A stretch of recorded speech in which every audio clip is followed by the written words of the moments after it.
बाकी आपने वैसे आपके पास कोई फ़ोटो आते हैं आम जो मेमोरी कार्ड लेके आए कि भाई मेरे मेमोरी कार्ड में 500 फ़ोटो हैं जितनी भी हैं ना, मिसाल के तौर पर वो कह रहे हैं ये फ़ोटो सेलेक्ट मेरे निकालनी है, राइट क्लिक करें प्रिंट आपने करना है, डायरेक्ट प्रिंट कर दिया। अब यहाँ पे आपने प्रिंटर सेलेक्ट करना है FCT60, साइज़ कौन सा देना है, छोटा देना है 4x6 कर देना है, जो छोटा 4x6 साइज़ होता है।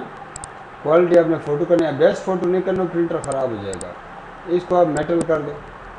वैसे अगर वही रंग चाहिए जो इसका असल रंग है तो एप्सन ग्लोसी करना है, मेटल खूबसूरत कर दे, ठीक है।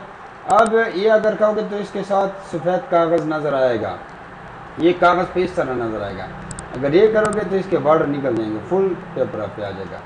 अब एक दफ़ा आपने इसका प्रिंट दे देना है, जब प्रिंट दे दोगे सारे फ़ोटो प्रिंट करेगा। अब हमेशा जब भी आप किसी फ़ोटो का प्रिंट निकालोगे तो आपकी वो सेटिंग सेव रहेगी, देखो वही सेटिंग सेव रहेगी।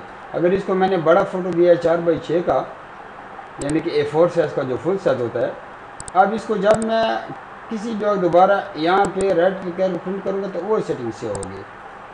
तो ये सेटिंग आपकी हमेशा के लिए सेव होगी, देख लेना, एक बार करने से हमेशा सेव होती है। जब उस तरह का फ़ोटो बनाओ तो छेड़ने की ज़रूरत नहीं है, जब कोई दूसरी तरह का बनाओ तो फ़ोटो को आप चेंज कर सकते हैं। मज़ीद इसकी यहाँ पे आते अब ये उस वक्त में क्या करें, 1-2 फ़ोटो हैं, अगर ज़्यादा फ़ोटो हैं तो प्रिंटर को बर्बाद नहीं करना, क्योंकि इतने पैसे हमें देता नहीं है जितना हमारा प्रिंटर इंक ज़ाया हो जाती है।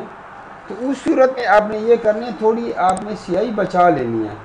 यहाँ पे ऑप्शन पे जाके यहाँ पे उसके बाद प्रिंट प्रॉपर्टी पे जाओ, वहीं प्रिंट की असल आ जाती है ना, तो यहाँ पे आप इसको रिस्टोर डिफ़ॉल्ट करो ना, रिस्टोर डिफ़ॉल्ट टेक्स्ट आ जाएगा, और ये हमेशा याद रखो A4 से आ जाएगा, तो इसको आप सेव कर लो। तो ये आपकी नॉर्मल सेटिंग पे आ जाएगा और इस पे आपका ख़र्चा नहीं आएगा, प्लेन पेपर टेक्स्ट पे आ जाएगा। तो ये आप कर देना, तो ये आपकी सेटिंग से होगी। दोबारा मैं करूँ, ये कम खर्चा करता है, कम स्याही खाता है, बचत इसमें ज़्यादा होती है।